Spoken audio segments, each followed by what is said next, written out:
வணக்கம். Next gen channel நேர்களே, நான் உங்கள் அன்பான சயின்டிபிக் வேதிக் அஸ்ட்ராலஜர் அஸ்ட்ரோ அரஞ்சி பேசுகிறேன். நல்லது நினைப்போம், நல்லதே நடக்கும். இந்த வீடியோவில் நம்ம என்ன பார்க்க போறோம்னா, மிதுன ராசிக்காரர்களுக்கு ஜூலை 2026 அந்த மாதம் எத்தகைய ஒரு மாதமாக, பலாபலன்கள் நிறைந்த ஒரு மாதமாக சயின்டிபிக் வேதிக் அஸ்ட்ராலஜி முறையில் துல்லியமான முறையில் நம்ம பார்க்க போறோம். பரிகாரங்கள், மூட நம்பிக்கைகள் அதுக்குள்ளெல்லாம் போகாமல் ஒரு கிரகம் ஒரு ராசிக்கு இந்தந்த இடத்துல சஞ்சரிக்கும் பொழுது, இந்தந்த இடத்துல ஒரு இடத்தோட்டு உன்னோட பேரும் பொழுது எதுமாற ஒரு வாழ்க்கை தாக்கத்தை, எதுமாற வாழ்க்கை சம்பவங்கள் நாம எதிர்பார்க்கலாம் அப்படிங்கிறத நாம சயின்டிபிக் வேதிக் அஸ்ட்ராலஜி முறையில் துல்லியமான முறையில் மிதுன ராசிக்காரர்களுக்கு பார்க்க போறோம் இந்த வீடியோல. இப்ப பாருங்க, மிதுன ராசிக்காரர்களுக்கு 10ஆம் இடத்திலேயே ராஜயோகாதிபதி சனி நீடித்திருக்கிறார். இப்போ 10ஆவதுக்கு குருவின் பார்வை வேற பெற்றுவிட்டது. பிகாஸ் ஆஃப் த ஜூன் மாதம் நடந்த குரு பயிற்சி. ஜூபிட்டர் பார்த்தீங்கன்னா கடகத்துக்குள்ள வந்துட்டார். ஸோ கடகத்துக்குள்ள 9ஆம் பார்வையாக 10ஆம் வீட்டை பார்க்கும் பொழுது மிதுன ராசிக்காரருக்கு இன்னமே வாழ்க்கை, இன்னமே தொழில் மேன்மை, இன்னும் பெனிஃபிட் ஆகிற மாதிரி, இன்னும் ஸ்ட்ராங் ஆகிற மாதிரி, இன்னும் வேலையில ஸ்திரத்தன்மை ஆகிற மாதிரி, நல்ல குரோத் ஆகிற மாதிரி, இன்னும் ஃபோக்கஸ் அதிகமாகிற மாதிரி அமைப்புகள்லாம் கொடுக்குது. அதே சமயத்துல 2ஆம் இடத்துல குரு வரும்பொழுது வருமானம் அதிகமாகுது. 8ஆம் வீட்டை பார்க்கிறார், 6ஆம் வீட்டை பார்க்கிறார், 10ஆம் வீட்டை பார்க்கிறாருங்கிறப்ப பல வடிவில் பணம் வர மாற, ஒரே சோர்ஸ்ல வராம பல சோர்ஸ்ல வர மாற சில அமைப்புகளை கொடுக்குதுங்க. கடன் பெற்று ஏதோ ஒன்று வாங்கலாம், ஏன்னா 6ஆம் இடத்தை பார்க்கிறார், வர வேண்டிய பணம் வரும். ஸ்டாக் மார்க்கெட் அதுல எல்லாம் இன்வெஸ்ட் பண்ணிருந்தீங்கன்னா அதுல ப்ராஃபிட் வரும். இது மாதிரி பல சோர்ஸ்ல வரக்கூடிய அமைப்புக்கு அந்த குருவின் சஞ்சாரம் கொடுக்குது. மற்றபடி ராகு 9ஆம் இடத்துல இருக்கிறார், கேது 3ஆம் இடத்துல இருக்கிறார். ஸோ ராகு மேல இருக்கிற குரு பார்வை இல்லை. அப்படிங்கிறப்ப அப்பா விஷயம் கொஞ்சம் கேர்ஃபுல்லா இருக்கணும். ஏன்னா ராகு 9ஆம் இடத்துல இருந்து எந்த ஒரு சுப பார்வை இல்லாமல் நீடிக்கும் பொழுது கொஞ்சம் ஃபாதர் அண்ட் சன் ரிலேஷன்ஷிப், அவருடைய ஃபாதரோட உடல் நிலை கோளாறு அதெல்லாம் கொஞ்சம் வர வாய்ப்பு இருக்கு. அவங்களோட இண்டிவிஜுவல் ஜாதகம் பொறுத்து அதை நம்ம உண்மையே ஊர்ஜிதமா சொல்ல முடியும். இப்படி இருக்கக்கூடிய அமைப்பு பொறுத்து ராசி அதிபதி எப்படி இருக்கிறாருன்னா, புதனே கடகத்துல ஒரு வாரம் இருந்து வக்ரமாக மிதுனத்துக்கே வருகிறார். ஸோ வக்ரமாக இருந்தாலும் ஆட்சி பலம் பெற்ற புதன் மிதுன ராசிக்காரர்களை நிறைய விஷயங்கள் ரீஎவாலுவேட் பண்ணி அவங்க செய்த கொண்ட வாழ்க்கை பயணத்துல என்னென்ன விஷயங்கள் அவங்க தவறா செய்தார்கள், என்னென்ன செய்யலாம், இன்னுமே என்னென்ன யுக்திகள் நம்ம நம்மளோட வாழ்க்கைக்கு வேணுங்கிற விஷயத்தை வகுத்துக்கலாம் அப்படிங்கிறதுலாம் நல்லா மூளை வேலை செய்யும். ஐடி, சாஃப்ட்வேர், டெக்னிக்கல் துறையில் இருக்கிறவங்களுக்குலாம் நல்ல மேன்மையை எதிர்பார்க்கலாம். நல்லா வாழ்க்கையில ஜெயிக்கிறதுக்கு என்ன வழியோ அதெல்லாம் யோசிக்கக்கூடிய அமைப்புகள், மாணவ செல்வர்கள் நல்லா சிரத்தையா படிக்கக்கூடிய அமைப்பு. அதே மாதிரி இல்லத்தரசிகளுக்கும் பார்த்தீங்கன்னா நம்மளோட குடும்பத்துக்கு நம்மளுடைய விஷயத்தை சரி பண்றதுக்கு என்னென்ன பண்ணலாங்கிறது உத்வேகமாக செயல்பட்டு புத்திசாலித்தனமாக முடிவெடுத்து செயல்படக்கூடிய அமைப்புகள் இருக்கு. ராஜயோகாதிபதி சுக்கிரன் 2ஆம் இடத்துல இருந்தாலும் மாதத்தின் 2வது வாரத்திலேயே சிம்மத்துக்கு போய் 3ஆம் இடத்துக்கு போடுவது அருமை. ஸோ நல்ல முயற்சிகள், நல்ல ஒரு யோகங்கள் எல்லாம் கொடுக்கக்கூடிய அமைப்புகள் கண்டிப்பா இருக்கு. அதே சமயத்துல செவ்வாய்ங்கிற கிரகம் 12ல இருந்து 6 பார்க்கிறார். அந்த 6ங்கிறது ருணச்சத்ரு பாவத்தை பார்க்கறதுனால கடன், நோய், எதிரி, வம்பு வழக்குகள் வர்றதுக்கு வாய்ப்பு இருக்கு. ஸோ அதனால நீங்க புதுசா ஒரு பிரச்சனைகள் போய் மாட்டாம இருக்கிற மாதிரி பார்த்துக்குங்க. கொஞ்சம் பொறுமையா போகக்கூடிய அமைப்பா பார்த்துக்குங்க. ஏன்னா புதுசா ஒரு சின்னதா நம்ம ஒரு சண்டை எழுப்புறோம்னா அது பெரிய வழக்கா போகிறதுக்கு வாய்ப்பு இருக்கு.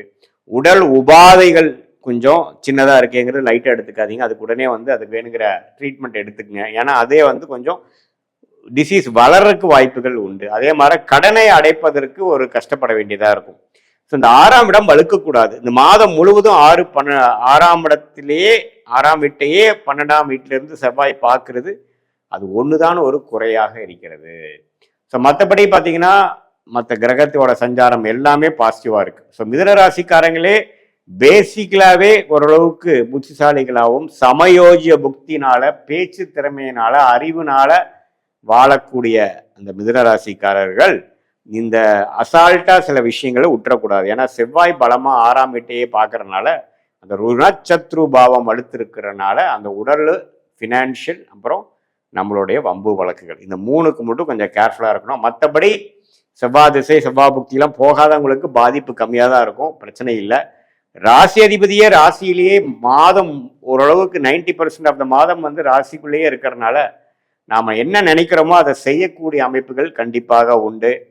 நல்ல லாபங்கள் வரக்கூடிய அமைப்புகள் இருக்கு. சில பிரச்சனைகள் தீர்த்துக்குள்ள ஒரு அருமையான ஒரு டைம், பல மாதமா ஒரு பிரச்சனை போயிட்டு இருக்கிறது, இந்த மாசம் நான் தீர்த்துக்கிட்டேன் அப்படிங்கிற மாதிரிலாம் கொடுக்கக்கூடிய அமைப்புகள் இருக்கு. சுக்கிரனும் பார்த்தீங்கன்னா 2ஆம் இடத்துல இருக்கிறதுனால சில வருமானங்கள் நம்ம எதிர்பார்த்த டக்குன்னு ஒரு நடந்துருச்சு, நான் 6 மாசமா போட்ட முயற்சி நான் எதிர்பார்க்காத டைம்ல டக்குன்னு வந்துருச்சுங்கிற மாதிரி ஒரு நல்ல அமைப்புகள் இருக்கு. வேலை தொழில நல்ல முன்னேற்றம். ராஜயோகாதிபதி 1.5 வருஷமாகவே சனி இருக்கிறதுல நல்லாவே டெவலப் ஆகி வரக்கூடிய அமைப்புகள் இருக்கு. ஏன்னா சனி வந்து ராஜயோகாதிபதியாக இருந்து 10ஆம் இடத்துல இருக்கிறார். அது வர இப்போ குரு பார்வை பெற்றனால வேலையில ஒரு ப்ரொமோஷன் வரக்கூடிய அமைப்பு கட்டாயம் உண்டு இந்த 6 மாசத்துல. அது குறிப்பா அதுக்கு வேணுங்கிற ஃபவுண்டேஷனாக ஜூலை மாதமாக உங்களுக்கு அமையும். ஸோ சூரியனும் ராசிக்குள்ள இருந்து இப்போ 2ஆம் இடத்துக்குள்ள வர்றதெல்லாம் வந்து நல்ல ஒரு விஷயம்தான். ஸோ எப்படி பார்த்தாலும் மிதுன ராசிக்கு ராசி அதிபதி பலமா இருக்கிறனாலையும் ராஜயோகாதிபதி 10லே நீடித்து இருக்கிறனாலையும் குருவின் பார்வையும் அவர் பெறனாலையும் அந்த குருவின் பார்வை 6, 8, 10 பார்க்கறதுனால பல வடிவுள்ள பணமும் வரவேண்டிய பணம், எதிர்பார்க்காத பணம், lottery, share market, stock market, அது மாதிரி விஷயத்துல சில பாசிட்டிவான விஷயங்கள் நம்ம எதிர்பார்க்கக்கூடிய ஒரு மாதமாக ஜூலை மாதம் 2026 மிதுன ராசிக்காரர்களுக்கு இருக்கு. இது பொதுவான பலனே தவிர உங்களுடைய ஜென்ம ஜாதகத்துல உங்களுடைய தசாபுக்திகள் எப்படி போய்கொண்டிருக்கிறது, நீங்க எந்த லக்னத்துல பிறந்தீங்க, அந்த லக்னாதிபதி எப்படி இருக்குது, நீங்க மிதுனத்துல திருவாதிரை நட்சத்திரமா, மிருகஷிர நட்சத்திரமா, புனர்பூச நட்சத்திரமாங்கிறதெல்லாம் பார்த்து உண்மையுமே சயின்டிபிக் வேதிக் அஸ்ட்ராலஜி முறையில துல்லியமான பலன்களாக நம்ம எடுக்கும் பொழுது உண்மையுமே நல்ல தேர்ச்சியான இன்னும் நல்ல ஒரு ஷார்ட் டேர்ம் எப்படி இருக்குதுங்கிற ஒரு கிளாரிட்டி, லாங் டேர்ம் நமக்கு எப்படி இருக்குதுங்கிற கிளாரிட்டி, எந்த மாதிரி டைரக்ஷனை நம்ம போனா நம்ம ஜெயிக்கலாம், 2-3 சாய்ஸ் எனக்கு முன்னாடி இருக்குது, எந்த சாய்ஸ் எடுக்கிறதுன்னு எனக்கு தெரியலைன்னு சொல்லக்கூடிய மிதுனராசிக்காரங்களுக்கு உங்களுடைய உண்மையான ஜாதகத்தை நம்ம பார்க்கும் பொழுது, பிறந்த தேதி பிறந்த நேரம் வைத்து உங்களோட அப்பாயின்மெண்ட்ல நம்ம டிஸ்கஸ் பண்ணும் பொழுது எது மாதிரி அமைப்பு உங்களுக்கு இருக்கு, எதை நீங்கள் வந்து எடுக்கக்கூடிய அமைப்பு இருக்கு, எப்படி எடுத்தா எப்படி போகலாம், எந்த டைம்ல நீங்க அது அடைய முடியும், எந்த நேரம் வரைக்கும் பொறுமையா இருக்கலாம், எந்த இடத்துல எந்த நேரத்துல வேலை கிடைக்கும், எப்போ வந்து அந்த நீங்க எதிர்பார்க்கக்கூடிய அந்த குழந்தை பெறுவா இருந்தாலும் சரி, கல்யாணமா இருந்தாலும் சரி, ஒரு வெளிநாடு வாய்ப்பா இருந்தாலும் சரி, வரவேண்டிய பணமா இருந்தாலும் சரி, உடம்பு சரியில்லாம இருக்கிறது உடம்பு எப்போ சரியாகுங்கிறதா இருந்தாலும் அந்த டைம் லைன்ஸை துல்லியமாக தசா புக்தி அந்தரம் சூக்ஷமம். தசா பார்த்தீங்கன்னா ஒரு 10 வருடம் அது மாதிரி பேசலாம், புக்தி பார்த்தீங்கன்னா 2 வருடம் 3 வருடம் வரும், அந்தரம் பார்த்தீங்கன்னா மாத கணக்கில் வரும், சூக்ஷமா வார கணக்கில் வரும். அதை வைத்து நாம பார்க்கும் பொழுது நீங்க கொடுக்குற நேரம் துல்லியமாக இருக்கும் பட்சத்தில் என்ன அடுத்த வரக்கூடிய விஷயங்கள், லாங் டேர்ம் என்ன, ஷார்ட் டேர்ம் என்ன, இந்த சயின்டிபிக் வேதிக் அஸ்ட்ராலஜி மூலமா நம்ம என்ன கிளாரிட்டி நமக்கு வரும், நம்மளோட பாஸ்ட் லைஃப் வந்து மேட்ச் ஆகுதா, பாஸ்ட் லைஃப் நம்ம சொல்லக்கூடிய அந்த பலன்கள் மேட்ச் ஆகுதா, இம்மிடியேட் பாஸ்ட் எப்படி இருந்தது, இப்போ கரண்ட் ப்ரெசன்ட் எப்படி போகுது, அடுத்த வரக்கூடிய short term future and long term future எப்படி இருக்குதுங்கிறதெல்லாம் துல்லியமாக பார்த்து அதுக்கு தகுந்த மாதிரி முடிவுகளை நம்ம எடுக்கும் பொழுது வாழ்க்கையில் எளிதில் நம்மளுடைய குறிக்கோள்களை அடைந்து வாழ்க்கையில் வெற்றி பெற முடியும் என்று சொல்ல விரும்புகிறேன். மீண்டும் மற்றொரு காணொலியில் சந்திப்போம். நன்றி, வணக்கம்.